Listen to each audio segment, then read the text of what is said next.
This is a photograph of a machine that should not exist. Taken in Sverdlovsk. Winter. The building has no windows. Concrete walls 2 meters thick. The room is underground, 3 levels down, cold enough to see your breath. The machine is cylindrical, brushed steel, approximately the height of a man. There are no visible controls, no switches, no dials.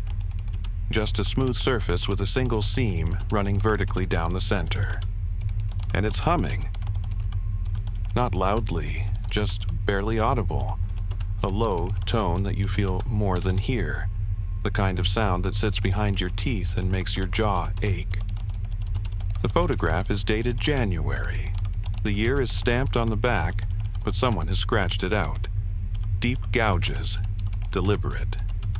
Below the scratches, someone wrote in pencil, "They're still listening." This is the file on Object Resonator-9, a device built by the Soviet Union to generate waves that had no name, frequencies that didn't appear in any textbook, patterns that made instruments fail and made people forget their own names.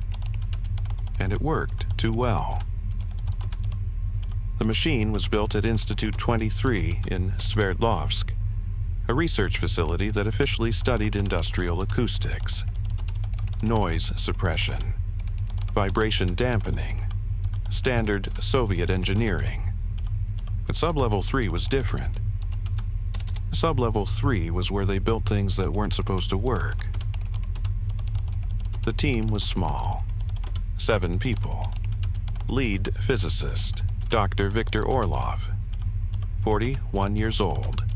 Published extensively on wave mechanics and harmonic resonance. A serious man, precise, not prone to speculation. His assignment was simple. Develop a generator capable of producing low-frequency waves for industrial applications. Cutting, welding, material stress testing. That's what the official directive said. But the handwritten notes in the margin of that directive tell a different story. Notes in red ink. Author unknown. Explore non-standard frequencies. No limitations. Report all anomalous results. Orlov began in late autumn. Standard design. Oscillators, amplifiers, resonance chambers. The machine was assembled over 3 weeks. Tested intermittently, small-scale trials. Everything functioned normally. Then, in early December, Orlov adjusted the frequency range, pushed it lower, below 20 Hz, into the subsonic range. Frequencies the human ear cannot detect. The machine began to behave strangely. Orlov's logbook describes the first test. The machine was activated. The frequency was set to 17 Hz. Duration, 30 seconds. He writes, Output as expected. Waveform clean. Amplitude stable. However, the test chamber's concrete floor developed hairline fractures radiating from the machine's base. Fractures extended approximately 2 meters. Material analysis inconclusive. Concrete doesn't fracture from sound, not at that amplitude, not in 30 seconds. Orlov ran the test again. Same frequency, longer duration, 2 minutes. This time, the fractures reached the walls, and the walls began to vibrate. Not shake, vibrate. A steady oscillation, as if the entire room were resonating at 17 Hz. One of the technicians, a woman named Svetlana Morozova, reported feeling nauseous, disoriented. She had to leave the chamber. Orlov notes, Physiological response consistent with exposure to infrasound. Expected. Subject recovered after 10 minutes. But then he adds in smaller handwriting, Subject reported auditory hallucinations during exposure. Claimed to hear voices. No voices were present. Orlov continued testing. Lower frequencies. 15 Hz, 12, 10. At 9 Hz, something changed. The machine produced a tone, but the tone wasn't stable. It pulsed, rhythmically, and the pulse had a pattern. Orlov describes it. Waveform exhibiting modulation inconsistent with input parameters. Frequency deviation plus or minus 0.3 Hz. Pattern repeats every 4.7 seconds. Source of modulation unknown. He ran diagnostics, checked the oscillators, the amplifiers, the power supply. Everything was functioning correctly. But the pattern remained. It wasn't a malfunction. The machine was doing this on purpose, or something was making it do this. Orlov decided to record the output, audio and electromagnetic spectrum. He wanted to analyze the pattern, understand where it was coming from. The recording lasted 5 minutes. When he played it back, the pattern was gone. Not degraded, not distorted, gone. The recording showed a clean, stable tone at 9 Hz. No modulation, no pulse. But Orlov had watched the oscilloscope during the test. He had seen the pattern, real time, unmistakable. He writes, The modulation exists only during active generation. It does not persist in recordings. I do not understand this. Then he adds, I am beginning to suspect the machine is not generating waves. It is receiving them. In mid-December, Orlov made a discovery. He was running a test at 8 Hz when the machine stopped responding to input commands. The frequency remained fixed. The amplitude increased on its own, slowly, steadily. Orlov tried to shut it down. The controls didn't respond. The machine ran for 11 minutes before it finally stopped, on its own. When it did, the room was different. Not visibly, not structurally, but everyone in the room felt it. One of the technicians, a man named Grigory Sokolov, described it later in his debriefing. The air felt thicker, like pressure, but not physical pressure. Something else. Like the room was smaller, or we were larger. I can't explain it. Another technician reported that the lights looked wrong. Not dimmer, not brighter, just wrong. The color was off. She couldn't say how. Orlov writes, Post-test observation reveals no measurable changes in atmospheric pressure, temperature, or electromagnetic background. However, all personnel report perceptual anomalies. Duration of anomalies, approximately 20 minutes. Effects faded gradually. He ran another test the next day, same frequency. Controlled duration, same result. The room felt wrong. But this time, one of the technicians noticed something else. The shadows were moving. Not the objects casting the shadows themselves. Slight shifts, drifting, as if untethered from their sources. Orlov observed this, documented it, but he couldn't measure it. Photographs showed nothing unusual. Video footage showed nothing unusual. But everyone in the room saw it. Orlov writes, I am forced to conclude that the machine is affecting perception directly. Not through environmental changes, not through physiological disruption. but through some mechanism I cannot identify. He adds, I do not believe this is a hallucination. Hallucinations are individual, subjective. This is collective, consistent. Everyone sees the same thing. Then, at the bottom of the page, in handwriting that's harder to read, what if the machine is showing us something that's always been there? By late December, the tests had progressed to lower frequencies. At 6 Hertz, the technicians began reporting dreams. Not nightmares, not exactly, just dreams that felt too real, too detailed. Dreams about the test chamber, about standing in front of the machine, about hearing it speak. Orlov documented this. 4 out of 7 personnel report similar dream content. All describe entering the test chamber alone. All describe the machine being active, though no tests were scheduled. All describe hearing a voice asking questions. When asked what questions, subjects cannot recall specifics, only the sensation of being asked. He ran a test at 6 Hertz. Extended duration, 10 minutes.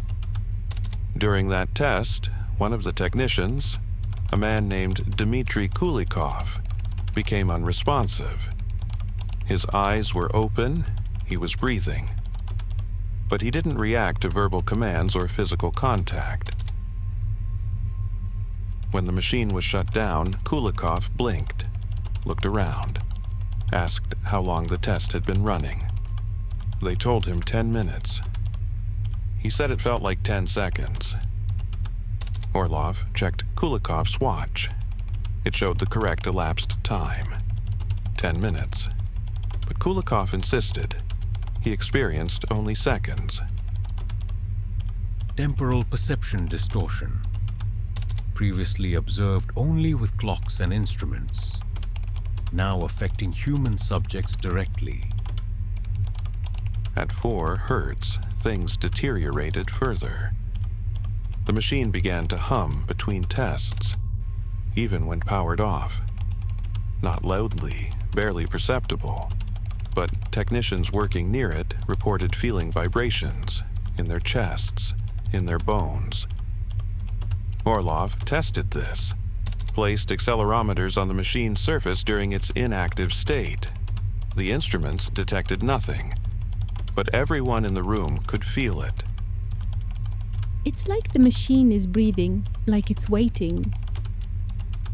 Orlov ran a test at 4 Hertz. Standard procedure, 5-minute duration. At the 2-minute mark, the fluorescent lights in the test chamber began to flicker. But they weren't losing power. The electrical current was stable. The bulbs themselves were pulsing, synchronized with the machine's frequency. At the 3-minute mark, the concrete walls began to sweat. Not condensation, not moisture from the air. The walls were dry, but liquid was seeping from the concrete itself. Clear, odorless. Orlov collected a sample, sent it to the chemistry lab. The analysis came back inconclusive. The liquid was water. Chemically pure, no minerals, no contaminants, just H2O. But there was no source. The walls were solid concrete, no pipes, no hidden reservoirs. The liquid appeared during the test and vanished when the machine stopped. I am observing phenomena that violate basic physical principles. Water does not spontaneously manifest in solid materials. Light does not pulse in sync with sound waves, yet both are occurring. I am beginning to suspect the machine is not operating in our physical space exclusively. It may be interacting with something adjacent, overlapping. At 2 Hertz, The machine stopped functioning as a generator. It became something else. At 2 Hz, the machine does not produce sound. It produces silence, not absence of sound. Active silence, a suppression. All ambient noise within the test chamber ceases. Ventilation hum, equipment noise. Even our own breathing becomes inaudible. He tested this rigorously, played audio recordings during machine operation. Music, speech, white noise. All of it became inaudible, not quieter, completely silent. But the recordings were still playing. Instruments confirmed the audio signals were present. Speakers were vibrating. Sound waves were propagating through the air. They simply could not be heard. The silence is not acoustic. It is perceptual. The machine is creating a localized disruption in auditory processing. Or it is creating a space where sound cannot exist as we understand it. One of the technicians, Svetlana Morozova, volunteered to remain in the chamber during an extended test. She wore a microphone connected to external speakers. She was instructed to speak continuously, describe what she experienced. The test began. The machine activated. 2 Hz, sustained. Outside the chamber, Orlov and the team listened through the speakers. They heard nothing. Not static, not interference. Pure silence. Inside, Morozova spoke. Her lips moved. She gestured, but no sound escaped the chamber. The test ran for 3 minutes. When they stopped the machine and opened the chamber door, Morozova was pale. Her hands were shaking. I could hear myself, but my voice sounded wrong, muffled, like I was underwater. And there were other sounds, not from the machine, from the room itself. Orlov asked her to describe the sounds. Breathing, many people breathing, but I was alone. Then she paused, closed her eyes, continued. And voices, whispering. I couldn't make out words, but they were there, definitely there. Orlov checked the microphone recording, played it back. It had captured nothing, just silence. Flat, unbroken silence for the entire 3-minute duration. But Morozova insisted. She heard breathing, she heard voices. Orlov ran the test again. Different technician. Same result, same report. Breathing, voices, whispering. Always whispering. Never clear. Never in a language they could identify. Orlov notes. 2 independent subjects report identical auditory phenomena. This cannot be coincidence. This cannot be hallucination. The voices are real. The question is, where are they coming from? He ran another test, this time with recording equipment inside the chamber. Microphones positioned throughout the room. High sensitivity, military grade. The machine ran, 2 Hz, 5 minutes. The recordings captured silence. Perfect silence. But Orlov, observing from outside, noticed something. The test subject, a technician named Andrei Petrov, was responding, moving his head, turning toward different parts of the room, as if tracking something. When the test ended, Petrov reported hearing voices, multiple, distinct voices, moving around the room, circling him. He said, They were asking questions. I couldn't understand the words, but I knew they were questions. The tone, the rhythm. They wanted answers. Orlov asked, "Did you answer?" Petrov hesitated, then said, Yes, I don't know why, but yes. Orlov notes. Subject engaged in dialogue with unidentified auditory phenomena. Subject cannot recall content of responses. This suggests the interaction occurs below conscious awareness. Then he adds in smaller handwriting, What if the voices are not external? What if the machine is allowing us to hear something internal? Something that exists in the space between perception and reality. In early January, Orlov was ordered to conduct a demonstration. Senior officials from the Ministry of Defense. 3 men. No names given. They arrived in the afternoon. They observed. They said very little. Orlov activated the machine. Set the frequency to 1.5 hertz, the lowest stable output. The machine ran for exactly 1 minute. During that minute, every clock in the facility stopped. Not slowed, stopped, mechanical, digital, doesn't matter. All of them froze. When the machine was turned off, the clocks resumed. But they were all wrong. Some showed earlier times. Some showed later times. The discrepancies ranged from a few seconds to several minutes. Orlov writes, I cannot explain this. Time measurement is independent of wave generation. There is no physical mechanism by which sound waves, or any waves, could interfere with timekeeping devices. But the logs don't lie. Every clock in the building recorded the same anomaly. The officials left without comment. No questions, no feedback. Just a brief conversation with Orlov in the hallway outside the chamber. One of them said, Continue testing. Lower frequencies. We need to know what happens at 0. Orlov asked, what happens at 0? The man didn't answer. Orlov never reached 0. The last test was conducted in mid-January. Frequency 0.8 hertz. Just above the threshold of human hearing. Below 1 hertz, waves stop being sound and become something else.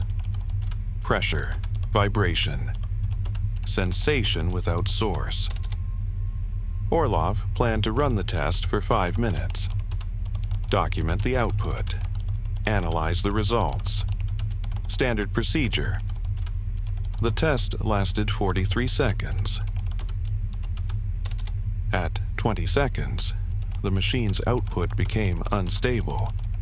The waveform distorted. Frequency drifted. Amplitude spiked. Orlov tried to compensate. Adjusted the controls. The machine didn't respond. At 30 seconds, the lights went out. Not a power failure. The lights were still on, still drawing current, but they produced no light. The room was dark, completely dark. But everyone could still see, not clearly, not normally, but they could see shapes, movement, each other. It was like seeing in a dream, indistinct, shifting, but real. At 40 seconds, the machine began to scream. Not mechanically, not acoustically, but everyone in the building heard it. A sound that wasn't a sound. A sensation of sound, high-pitched, piercing. It bypassed the ears entirely and went straight into the skull. People covered their ears. It didn't help. The sound was inside. One technician vomited, another collapsed. Seizure, convulsing on the floor. The scream lasted 6 seconds, then stopped. The machine was still running, still generating 0.8 hertz, but the output had changed. The waveform on the oscilloscope was jagged, chaotic, fragments of different frequencies overlapping, colliding, interfering. Orlov tried to shut it down. Hit the kill switch. Nothing. The machine continued running. During those final 2 minutes, the following occurred. All personnel in the building reported severe headaches, stabbing pain behind the eyes. Several collapsed. 2 had seizures. 1, a security guard on the ground floor, began screaming and didn't stop until the machine finally shut down. The temperature in the test chamber dropped rapidly. In 30 seconds, it went from room temperature to near freezing.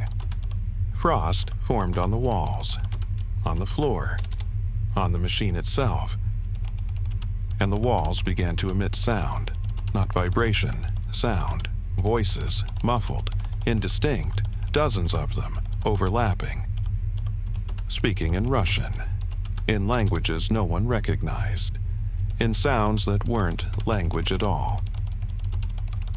One of the technicians, Grigory Sokolov, later described it in his debriefing.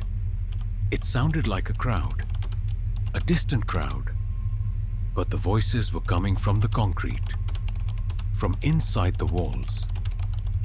They were speaking over each other. Some were shouting, some were whispering, and some were laughing. Another technician, Dmitry Kulikov, reported something else. I heard my name multiple times, different voices, but all of them knew my name. The machine finally stopped. On its own, no input, no shutdown command, it simply ceased operation. When it did, the room was silent, but the silence was wrong. It wasn't the absence of sound. It was thick, oppressive, pressure in the ears, weight on the chest, as if the air itself had solidified. Orlov stood in the center of the chamber, looking at the machine. He didn't move for several minutes. Then he spoke, quietly, to no one in particular. We shouldn't have gone that low. He ordered the facility evacuated. Everyone out. No one returns until further notice. The evacuation took 30 minutes. People grabbed coats, left equipment, left everything. Orlov was the last to leave. Before he did, he wrote a note, taped it to the outside of the test chamber door. The note read, "Do not activate, do not approach, await instruction." He locked the door, took the key, left the building. He never went back. Later that night, security personnel reported hearing sounds from sub-level 3. Voices, movement, someone trying doors. They investigated. Sub-level 3 was empty, all doors locked, no signs of entry. But the sounds continued, intermittently, for 3 days. Then they stopped. The machine was deactivated the next day, not by Orlov. He refused to enter the building. A team from Moscow arrived, specialists. They wore protective gear, radiation suits, even though there was no radiation. They went to sub-level 3, disconnected the machine, disassembled it piece by piece. The disassembly took 2 days. During that time, all 7 members of Orlov's original team were placed under medical observation. The debriefing reports describe what they found. Svetlana Morozova reported persistent auditory hallucinations. She heard whispers, constantly, even in silent rooms. She said they were asking her questions. She couldn't make out the words, but she knew they were questions. Grigory Sokolov developed acute photosensitivity. He couldn't tolerate bright light. Even dim interior lighting caused pain. He wore dark glasses indoors, eventually stopped leaving his apartment. Dmitry Kulikov experienced time distortion. He would lose hours, sit down to read, look up, discover 3 hours had passed, though it felt like minutes. Or the opposite, brief moments that stretched into subjective hours. Andrei Petrov, the man who spoke to the voices, stopped speaking entirely. Selective mutism. He could write, he could gesture, but he wouldn't use his voice. They're still listening. When asked why, he wrote, "They're still listening." The other 3 technicians exhibited similar symptoms: temporal anomalies, auditory phenomena, sleep disruption, dreams that felt more real than waking life. All 7 were removed from active duty, reassigned, different cities, different projects. Orders came from Moscow, no explanations. None of them ever worked together again.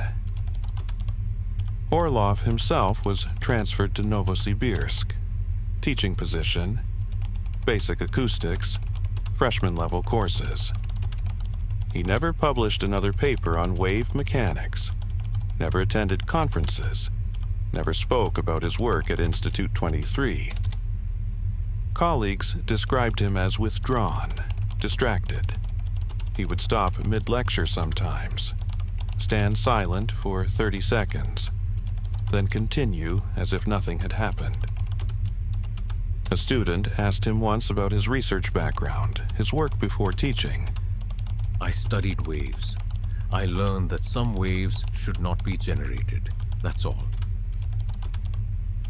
Orlov said, "I studied waves. I learned that some waves should not be generated. That's all." He died in his sleep. Heart failure. The autopsy revealed he had no prior history of cardiac issues. Healthy, fit for his age. But the pathologist noted something unusual. His inner ear structures were damaged, severely, bilaterally, the kind of damage consistent with prolonged exposure to extreme sound levels. The pathologist wrote in the report, "Damage is inconsistent with subject's medical history. Subject's employment records indicate he worked in acoustics research, but always wore hearing protection. No documented exposure to hazardous noise levels." Then, in handwritten notes at the bottom of the page, "The damage is old, healed, scarred, but it's everywhere. Both ears, every structure. As if subject were exposed to sound that attacked the entire auditory system simultaneously. I don't know what could cause this." Orlov's personal effects were collected by his sister. She found his notebooks, his research journals, everything from his time at Institute 23. She tried to read them. Couldn't. The handwriting became erratic halfway through. Fragmentary. Notes written in margins. Overlapping, contradicting themselves. On the last page, Orlov had written a single line. Large letters, pressing hard enough to tear the paper. They answered. The machine, Resonator-9, was sent to Moscow. Archive facility, sub-level storage, climate-controlled, sealed. It remained there until the Soviet Union collapsed. In the chaos of dissolution, many items went missing. Sold, stolen, lost. Resonator-9 was one of them. There's a transfer log dated August. The year is smudged. The log indicates the machine was moved to a private research facility in Kazakhstan. No name given, no address. That's the last official record. But there are rumors. In the late 90s, a physicist in St. Petersburg claimed he'd encountered a device matching Resonator-9's description. He said it was being used in experiments on non-local wave propagation. He refused to say more. He died 6 months later, stroke. In the early 2000s, a technician in Ukraine reported finding blueprints for a resonance generator in a decommissioned facility. The blueprints were labeled R9 prototype. He submitted them to a university for analysis. The blueprints vanished in transit. No record of receipt. And in a declassified KGB memo from the mid-80s, there's a reference to ongoing monitoring of resonance anomalies in Sverdlovsk region. The memo notes localized reports of auditory phenomena, voices, unidentified languages, no source detected. Recommend continued observation. The memo is dated 3 years after Resonator-9 was removed from the facility. I'm holding a transcript, undated, unsigned. It's from an interview. The subject is identified only as former Institute 23 personnel. The interviewer asks, what was Resonator-9 designed to do? It wasn't designed to do anything. It was designed to listen. The interviewer asks, listen to what? To whatever's on the other side. The interviewer asks, the other side of what? The subject doesn't answer. The transcript ends there. There's one more document, a fragment, torn page, no context. It's in Orlov's handwriting. The date is missing. It reads, we built a machine to generate waves. But waves don't exist in isolation. They propagate, they interact, they reflect. If you generate a wave, something will reflect it back. And if you listen carefully, you can hear what's reflecting. Below that, in shakier handwriting, we heard them. And now they know we're listening. The file ends with a note from the archivist who declassified these materials. The note is dated last year. It reads, Resonator-9's current location is unknown. Last confirmed sighting, Kazakhstan. Recommend flagging any reports of anomalous acoustic phenomena in former Soviet industrial facilities, particularly if reports include collective auditory hallucinations or temporal anomalies. Then, in smaller text, note, 3 researchers who have reviewed this file have reported persistent low-frequency tinnitus following extended exposure to the documents. Duration of symptoms, 2 to 6 weeks, cause unknown. I don't know where Resonator-9 is now. I don't know if it's still operational. But I know this. The machine was never turned off. Not really. Because the reports keep coming. Low hums in empty buildings, voices in the walls, clocks that stop for no reason. All in cities where Institute 23 had facilities, or where components of Resonator-9 might have been stored. The pattern is spreading, slowly but consistently. And every time someone investigates, they report the same thing. The sound isn't coming from a source. It's coming from everywhere. Or maybe it's coming from nowhere. Maybe it was always there, and we just built a machine that let us hear it. The question isn't what Resonator-9 generates. The question is, what has it been listening to? And now that it's listened, what's listening back?